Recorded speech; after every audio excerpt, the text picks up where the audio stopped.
Buenas tardes, estamos comenzando el ciclo Trading con Expertos, un ciclo de entrevistas. Hoy lo tenemos de invitado a Alejo Granero. Ahí ya se están uniendo, ya se están sumando. Lo voy a invitar a Alejo al...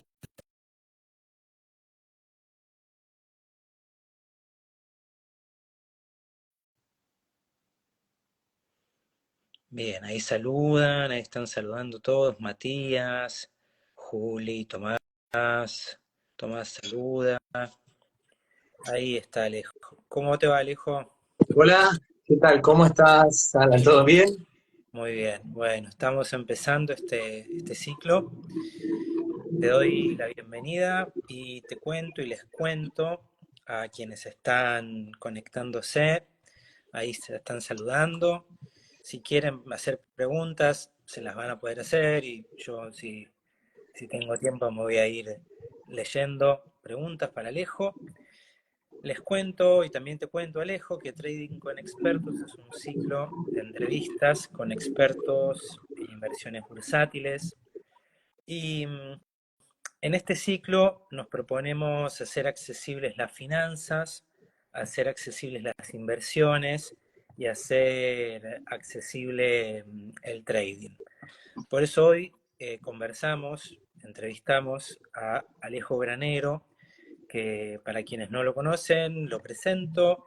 Es magíster en finanzas por la Universidad de Buenos Aires, experto en mercado de capitales por el Instituto Argentino de Mercado de Capitales, consultor en finanzas corporativas y decisiones estratégicas, y trabajó como analista de riesgos y fraudes internacionales, y también actualmente es profesor en el Instituto de Capacitación Bursátil, desde donde estamos haciendo hoy la entrevista. Te cuento que se siguen sumando y les cuento a quienes se Buenísimo. sumaron en los últimos minutos que si tienen ganas de preguntar, le van a poder preguntar a Alejo. Y para romper el hielo, arranco yo, Alejo. Te pregunto, empecemos por esto, por este trabajo que hiciste como analista de riesgos y fraudes internacionales, que me llamó mucho la atención. Y te quiero preguntar, cuáles considerás vos que son hoy los riesgos de las personas de a pie de ser víctimas de fraudes internacionales en el mercado bursátil? Mm. Bueno, es una buena pregunta, ¿no? Acá creo que algo importante, bueno, primero gracias por esta presentación y por la invitación acá. Bienvenidos a todos los que se estén sumando. Eh, la verdad que me presentaste muy bien, Alan, así que bueno, vamos para adelante. La realidad es que en cuanto a los riesgos de inversiones internacionales, hoy yo te diría que hay que estar, o a medida que va avanzando el tiempo, desde mi punto de vista hay que estar cada vez más atentos, ¿no? O sea, lo que ha venido pasando en los últimos años, y esto te pongo en el caso mío particular, ¿no? Cuando uno empezó a hacer inversiones ya hace varios años atrás, quizás o cuando empezamos a involucrarnos con los mercados, había cada vez menos acceso a la información, menos acceso tal vez a plataformas, menos acceso a más que nada, principalmente a entender un poco cómo es que todo funciona, ¿no?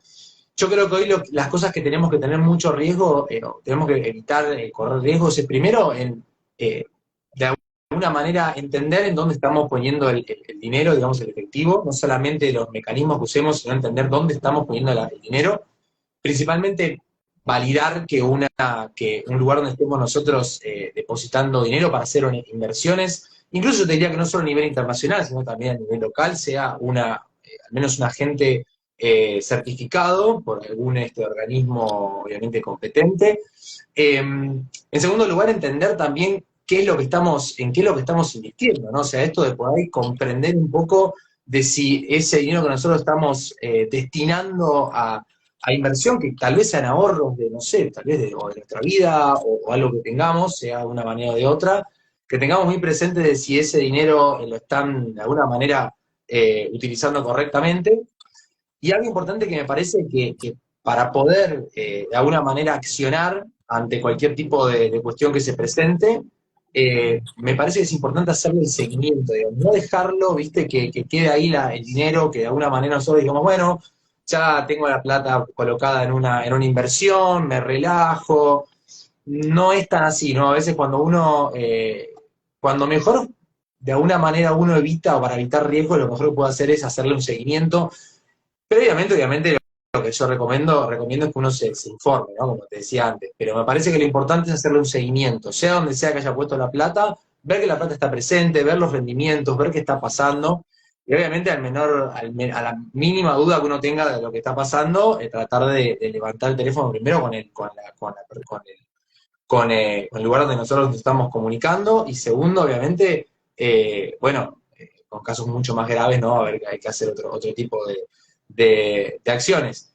Pero me parece que lo importante acá también es trabajar con agentes certificados, digamos, que nos permitan a nosotros como entender de dónde vienen los retornos, saber que detrás de todo ese dinero hay una gestión activa también.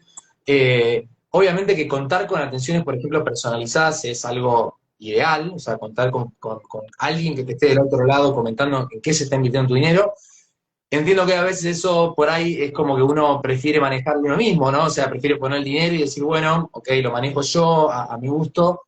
No está mal tampoco eso, pero como decía antes, hay que informarse muy bien y educarse primero, antes de poner el dinero y no saber en dónde lo estamos dejando, ¿no? ¿Qué son las finanzas corporativas? Buena pregunta. ¿Qué son las finanzas corporativas? Bueno, a ver, las finanzas corporativas, la realidad es que abarcan un ámbito muy amplio, digamos, de acción. Eh, en gran medida están conectadas con decisiones de inversión y de financiamiento a nivel corporativo, a nivel de una compañía. Cuando hablo de corporativo puede parecer que uno está, no sé, viste, que está hablando de no sé, una empresa multinacional como puede llegar a ser Apple, o viste, suena como algo muy, muy fancy. La realidad es que a nivel de finanzas corporativas uno puede hablar de inversión y financiamiento incluso para decisiones personales, no solamente para decisiones dentro de una compañía, y a lo que apunta es a maximizar puntualmente el valor, digamos, de esos activos de alguna manera para las compañías. A nivel personal también no lo podemos llevar eso, ¿no? Involucra decisiones que están conectadas no solo con, en las empresas, decisiones vinculadas con administración de efectivo, capital de trabajo, proyectos de inversión, o incluso financiamiento de las empresas, es decir, comprensión de cuál es esa forma de financiarse o la mejor forma de financiarse, sino que también cuando uno lo quiere llevar al ámbito personal, esas finanzas corporativas, o si queremos hacerlo más, llevarlo a una finanza personal también, tiene que ver con cómo cada uno administra su dinero de una manera eficiente, tanto para las inversiones como también para las financiaciones, ¿no? Como decíamos antes, para las empresas.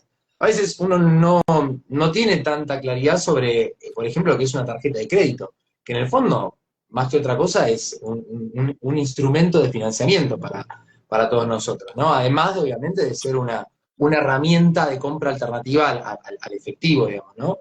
Eh, Más o menos pasa un poco por ahí, digamos, ¿no? Tiene un ámbito bastante amplio, y la realidad es que también las finanzas corporativas se transforman cuando lo llevamos al ámbito de las empresas, se transforma en algo muy estratégico, digamos, ¿no? O sea, tratar de maximizar el valor, digamos, para todos sus accionistas, incluso también para todos los involucrados de la empresa, es algo clave, es algo clave. Y se conecta mucho con la estrategia de negocio, y bueno, la verdad que es bastante amplio el foco de aplicación, ¿sí?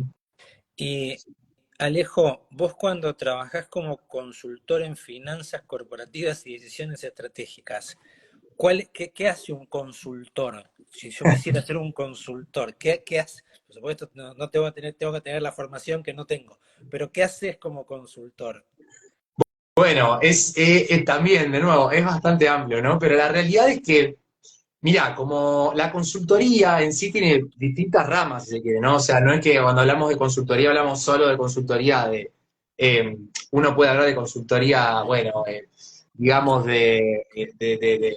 desde lo contable a lo impositivo, a lo comercial, a lo marketing.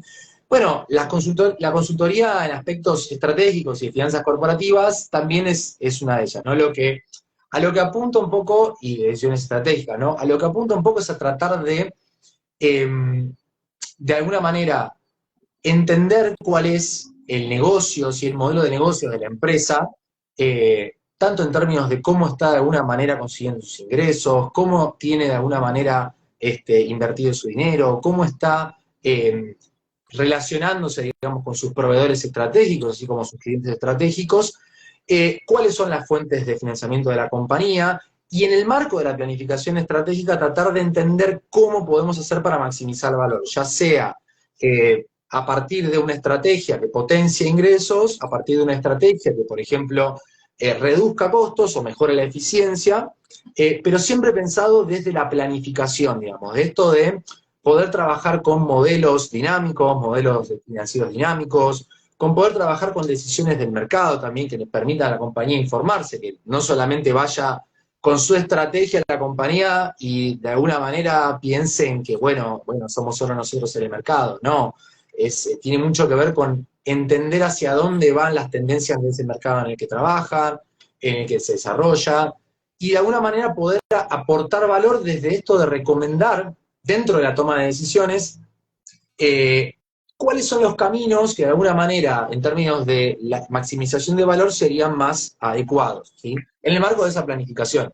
Y acá pueden aparecer un montón de cosas, no solamente un plan estratégico comercial, sino que pueden aparecer cuestiones, por ejemplo, de fusiones y adquisiciones o de M&A, o sea, muchas empresas lo que buscan muchas veces, al no poder quizás tener esa capacidad para crecer tanto orgánicamente, tratan de alguna manera de ganar mercado a partir de, por ejemplo, adquirir una empresa o un competidor.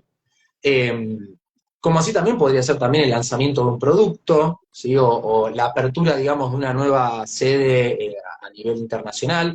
Y todas esas son decisiones que en el fondo son, digamos, de alto impacto, son muy estratégicas, y que en el fondo lo que nos terminan haciendo es como generar una cierta incertidumbre, ¿no? De cuál va a ser el resultado de todo eso, de si eso va a ser algo, si va a ser algo positivo, si va a ser algo negativo, si en el futuro podemos pensar que la compañía con esto va a crear valor, en el fondo no va a crear valor, y un poco hace el asesoramiento a la consultoría de finanzas corporativas trata de acompañar a esa decisión, digamos, ¿no? En tratar de entender si se está tomando una decisión adecuada o no en esos términos.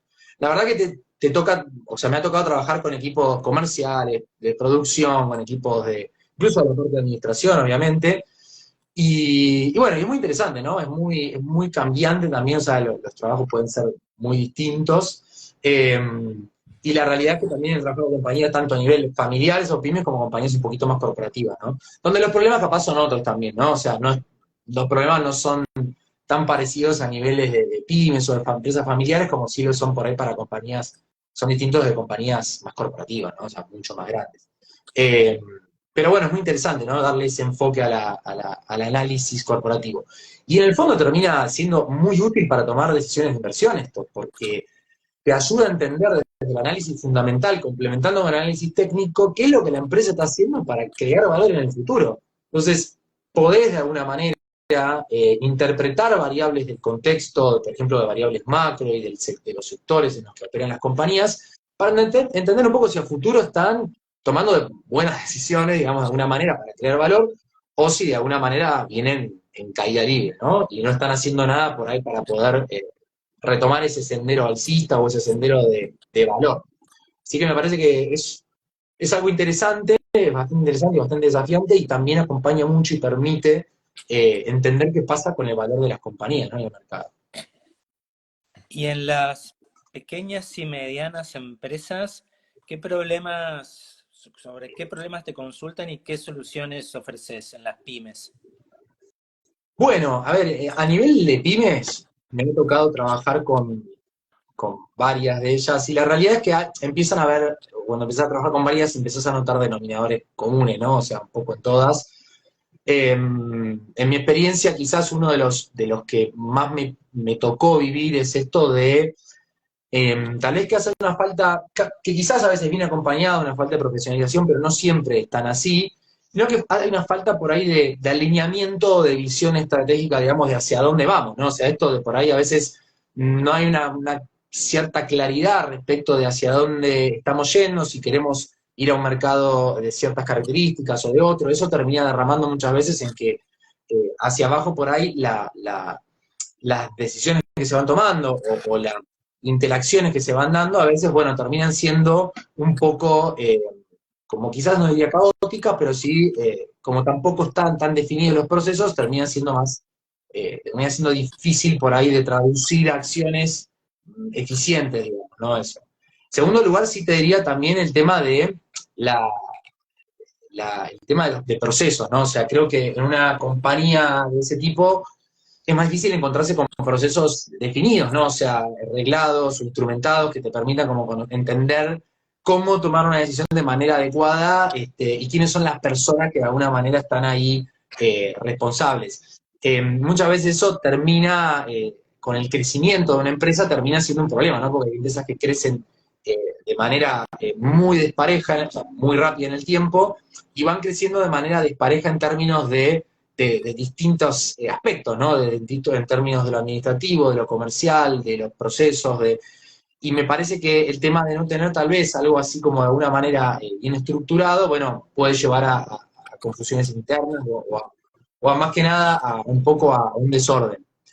Y en tercer lugar te diría que también es el tema de esto de no por ahí darle el mismo peso relativo a todas las funciones dentro de la compañía, ¿no? Esto de por ahí eh, te pasa que en las pymes hay un foco muy fuerte con lo comercial, o hay un foco muy fuerte con lo productivo, y hay un foco que en la parte de lo administrativo, digamos, sí se queda un poquito atrás, administrativo y financiero, ¿no? Entonces lo que termina pasando ahí es que muchas veces vos querés ir hacia adelante con una estrategia o comercial o productiva, y claro, cuando vos ves que no tenés la estructura administrativa o los recursos financieros o las políticas adecuadas financieras y administrativas para poder llevar adelante esa estrategia, te empezás a encontrar con problemas, ¿no? Con restricciones, digamos, ¿no? Y después hay temas que son más, te diría, del contexto, ¿no? O sea, de lo que sería la cuestión más macroeconómica, que bueno, sí, obviamente tienen que ver bueno, a veces con que tal vez hay economías de escala que por ahí no están tan reconocidas a nivel nacional, donde por ahí habría que hacer algún poquito de mayor, de mayor foco, ¿no? Para ayudar un poco en esto de la eficiencia. También temas, obviamente, impositivos, sin duda, y también hay temas que están relacionados bueno, obviamente con el contexto macroeconómico a nivel de variables, ¿no? O sea, esto de por ahí no tiene la misma cintura una empresa pyme que una empresa corporativa cuando tenemos eh, los saltos cambiarios o los cambios de las condiciones generales del mercado, como las que suelen haber acá en Argentina, de manera tan, pero tan radical a veces, ¿no? Y bueno, eso también las afecta, ¿no? Están, digamos, más vulnerables, ¿no? Que empresas más grandes. Eso es un poco. Y siguiendo con las pymes, pequeñas y medianas empresas, ¿cuáles son, un poco decías recién, ¿no? Pero preguntarte sobre esto, sobre cuáles son las decisiones más importantes en una pequeña y mediana empresa para que el proyecto en el tiempo se vuelva sustentable y rentable. Ujú. Bien, bueno, a ver, es una buena pregunta, es una buena pregunta. Primero, yo te diría que la primer, te diría, cuestión es que haya un alineamiento de todas las personas que estén adentro sin compromiso. O sea, tiene que haber un compromiso de la alta dirección y de los niveles tácticos, si los hay en una compañía. A veces tal vez uno va a una empresa pyme y encuentra que hay un jefe de administración, ¿no? Que no hay tal vez o un gerente de finanzas, es más un poquito así, ¿no? Pero lo más importante y primero es que haya si se quiere, una bendición, entre comillas, ¿no? De la dirección por sobre cualquier cosa a la que se quiera avanzar.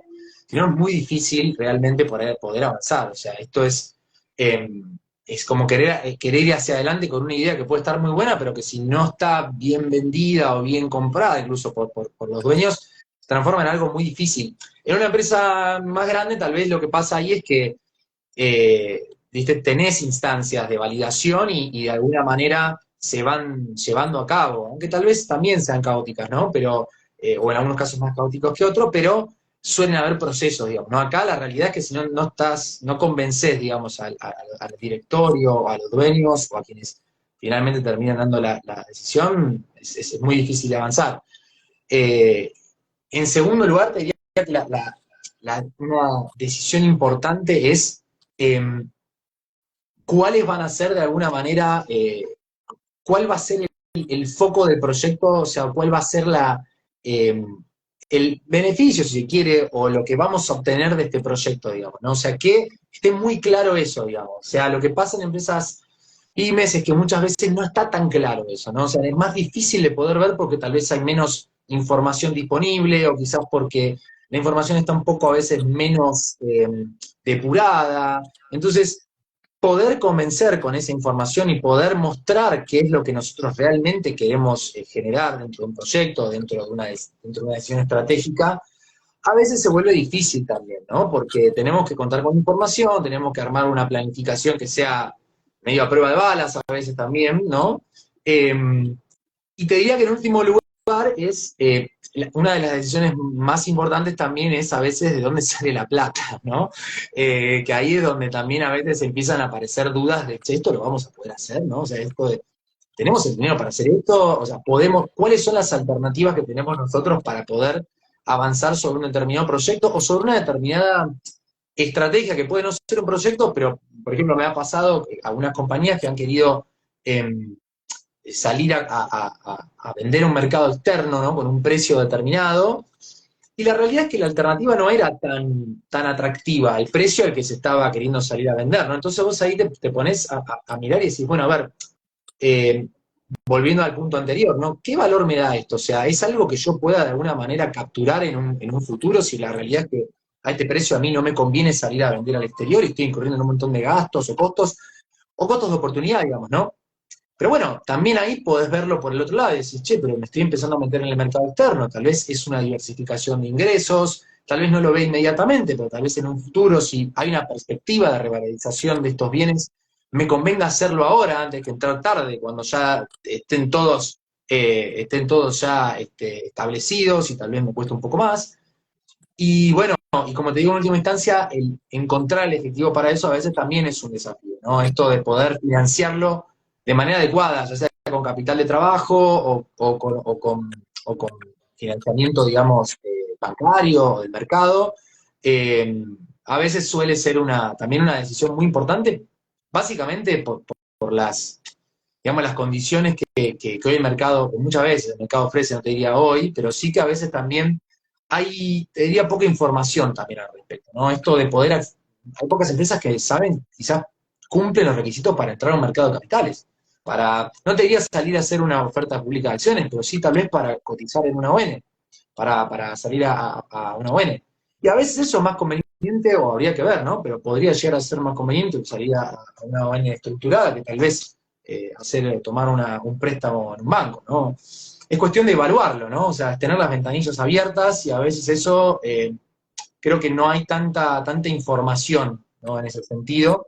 Pero creo que más o menos, básicamente serían eso, o sea, convencer que esto, queremos ir por ahí, o sea, de alguna manera convencer a la dirección, presentar un plan que realmente pueda mostrar los beneficios de ese proyecto, de esa decisión estratégica, y en última instancia yo diría, bueno, ver cómo lo financiamos esto, ¿no? Si esto es rentable más allá del financiamiento que le pongamos, ¿no? A veces los problemas de plata, de dinero, que todos los tenemos en mayor o menor medida, puede ser teniendo capacidad de ahorro en las finanzas personales, eh, no saber cómo invertir ese dinero, ese ahorro, para que no se deprecie su valor con la inflación que suele haber. ¿Cómo armarías un portafolio de inversión, por ejemplo, en un horizonte de 3 años? Ujú. Bueno, buena pregunta también. Ahí voy a hacer por ahí un poquito de algunos comentarios de qué es lo que estoy viendo también, ¿no? A nivel de la economía y de cómo están apareciendo algunas cosas que me parece que es importante porque eh, todos estamos viendo que la inflación está bajando, yo creo que hay un tema fundamental. Lo que me pasa a mí por ahí este año es que yo estoy viendo que, asociado con el tema de una cartera de inversión eficiente para los próximos años, está viendo como un cambio de paradigma, digamos, ¿no? De algunas cosas. Es como que de alguna manera, volviendo un poquito de lo que te decía antes, hoy las empresas, tienen algunos sectores que crecieron mucho, no diría que crecieron, pero que se mantuvieron dentro de una, si se quiere, con una cierta salud económica financiera. Hay otros que quizás también han quedado más relegados, ¿no?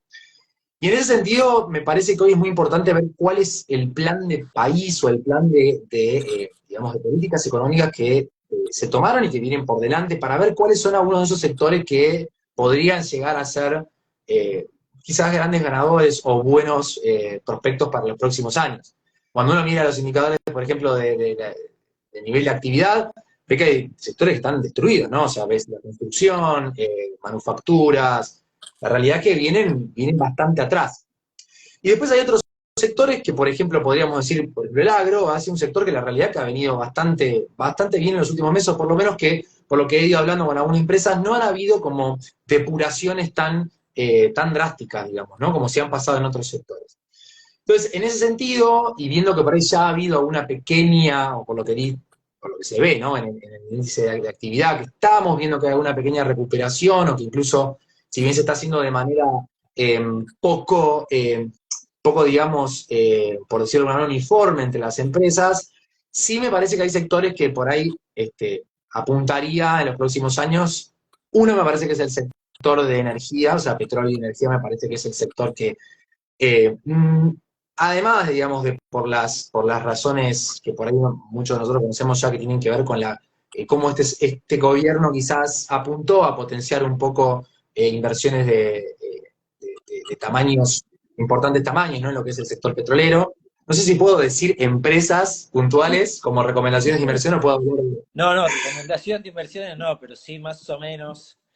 Vos bueno, diría, o sea, decí lo que quieras, decí lo que quieras.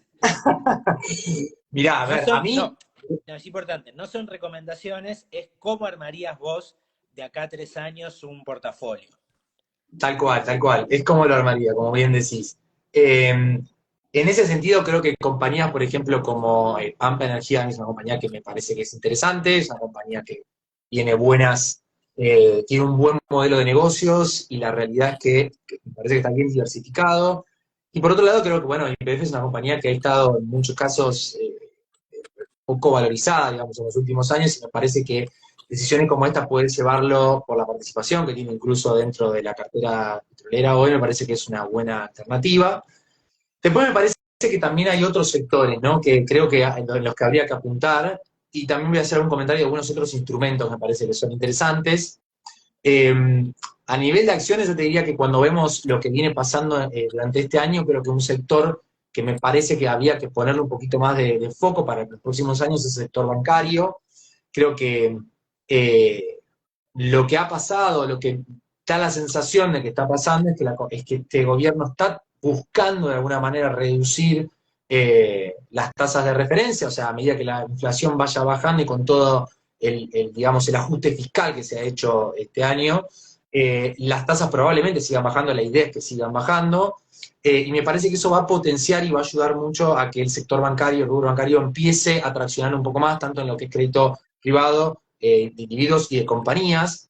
Y conectado también con el tema de, la mejora en los niveles de actividad, me parece que hay compañías que van a empezar a invertir cada vez más en eficiencia, ¿sí? Creo que el tema de la eficiencia de las compañías es algo muy importante, porque nos estamos yendo a un panorama, creo que un poco más competitivo en varios aspectos y en distintos rubros, y me parece que la eficiencia va a ser algo bastante importante, y la realidad es que muchas de las compañías van a salir a buscar, muy probablemente, crédito al mercado para poder financiar proyectos, eh, así como también creo que va a haber algunas correcciones, me da la sensación, de resultados, ¿sí? O sea, esto de que algunos mercados empiecen a normalizar en términos competitivos, lo que va a llevar indirectamente es a que haya una pelea por ese market share, que los precios se empiecen de alguna manera a acomodar, y muy probablemente que haya rentabilidades que empiecen a bajar un poco. Lo que pasa es que si eso lo compensamos con tasas de mercado más bajas, con una tasa incluso de descuento en Argentina que a futuro va a ser más baja, bueno, hay que ver cómo se compensa eso, ¿no?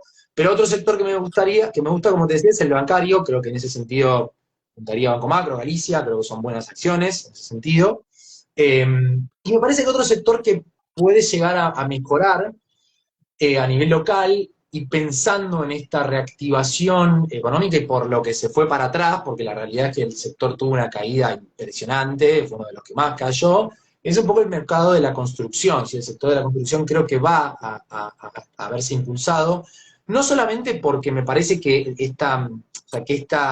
todo lo que fue el blanqueo indirectamente termina derramando un poco, no solamente sobre acciones, sino también sobre instrumentos financieros, sino también sobre el mercado inmobiliario.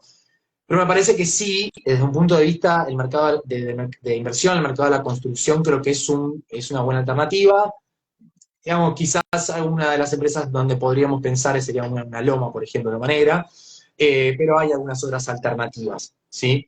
Y después creo que hay otros instrumentos que me parece que por ahí en función de la cartera que cada uno tenga o del nivel de riesgo al cual uno quiera meterse, creo que son un poquito más atractivas, ¿no? Lo que sí hay que tener un poquito de cuidado con las maturities de algunas cosas, porque me parece que, por ejemplo, a mí las obligaciones negociables me parecen una buena alternativa también, ¿no? Y creo que eh, en vistas de una reconstrucción de lo que es el consumo, de lo que son los niveles de actividad, me parece que hay compañías que están saliendo bastante bien con obligaciones negociables. El problema de eso que está viendo ahora es que, a ver, quizás para los menos arriesgados me quedarían obligaciones negociables más de corto plazo, para los que tengan un poquito más de apetito a riesgo y de largo y que quieran mirar un horizonte un poquito más profundo, sí se podrían ir a cosas de más largo plazo, donde los rendimientos son un poquito más atractivos, digamos, ¿no? Hoy creo que hubo un efecto que yo lo atribuyo un poco a todo un poco al blanqueo también, ¿no? De lo que viene pasando y a la inyección de capital, que lo que hizo fue que haya una inyección, por ejemplo, en obligaciones negociables que determinó un poco los rendimientos de algunas obligaciones negociables que, cuando uno la mira en términos de la historia, tienen rendimientos que, desde mi punto de vista, quizás son un poquito bajos. O sea, como que de alguna manera esa inyección de capital lo que hizo fue, como de alguna manera, como reducir un poquito la tasa de corte del corto plazo, si bien las tasas de largo plazo siguen manteniéndose relativamente atractivas. Entonces, ahí lo que sí diría es, hay que tener un poquito y que también, de nuevo, esto está conectado, desde mi punto de vista, con esto de que puede ser que esperemos rentabilidades un poco más bajas hacia adelante, porque va a haber una normalización en gran parte de la economía, desde un punto de vista de la competitividad, desde un punto de vista de la normalización de precios, desde un punto de vista de que en algún momento también algunos salarios deberían empezar a acomodarse, y de que también las tasas digamos, de rendimiento van a ser más bajas. Y creo que en ese sentido algunas obligaciones negociables, ahora por ahí no tengo ninguna en mente, pero sí miraría de compañías que están también en ese ámbito, ¿no? En el ámbito quizás de lo que sería la energía, el petróleo, y, y sí, quizás también algo de lo que serían compañías más vinculadas tal vez con lo que sería la distribución de energía, digamos, lo que es eh, distribución y comercialización de energía, ¿no? Que pueden no necesariamente ser empresas de petróleo, sino que hay algunas, TSG, por ejemplo, esas también son buenas. Y obviamente después para los que son más conservadores, quizás, ¿no? Que por ahí tienen la, el apetito un poquito menos agresivo, yo creo que todavía hay espacio para algunos fondos comunes de inversión donde hay algunos rendimientos interesantes para mantenerse en pesos. Eh, sí creo que hay que elegirlos un poco mejor, ¿no? O sea, esto de digamos, el año pasado se creó toda una lógica donde los rendimientos eran tan altos que, al margen de que no cumplieran con las expectativas de inflación, es como que uno se sentía tentado a dejarle el dinero en fondos comunes de inversión, tal vez de retiro de ahorro, ¿no? De retiro inmediato.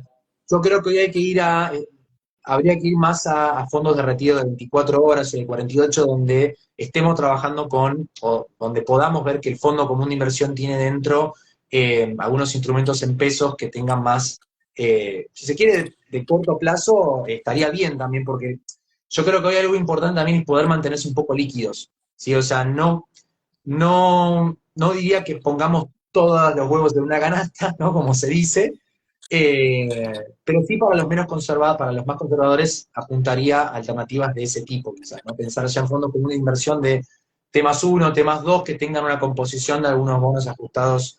Sí, quizás por ser van a rendir un poco menos, pero bueno, siguen siendo alternativas interesantes, digamos, para quienes son más conservadores, digamos, ¿no? Y, y en el sector agropecuario, ¿qué pondrías en este portafolio imaginario? ¿Cómo perdón, te En perdí el ahí? agro, en el agro, que no son recomendaciones de inversión, siempre aclararlo, una cuestión ética, pero en este portafolio imaginario del sector agropecuario que no me mencionaste ninguna empresa. Em, a ver, bueno, a ver, en el sector agropecuario, hoy no tengo una que te pueda decir así específicamente que me parezca, digamos, muy interesante. Tendría que mirarlo un poquito más para decirte alguna puntual. Eh, Déjame pensar. Mm, sí, lo tengo menos claro quizás, ¿no? Pero sí te diría que, a ver, para pensar en el agro, cuando pensemos en agro, tendríamos que pensar en compañías que vienen de por ahí atrasos un poco grandes en términos de por ahí de regulaciones de precios, o incluso también de compañías que tienen una diversificación de portafolio que no está tan conectada con el mercado local, sino que también tienen mercados de exportación.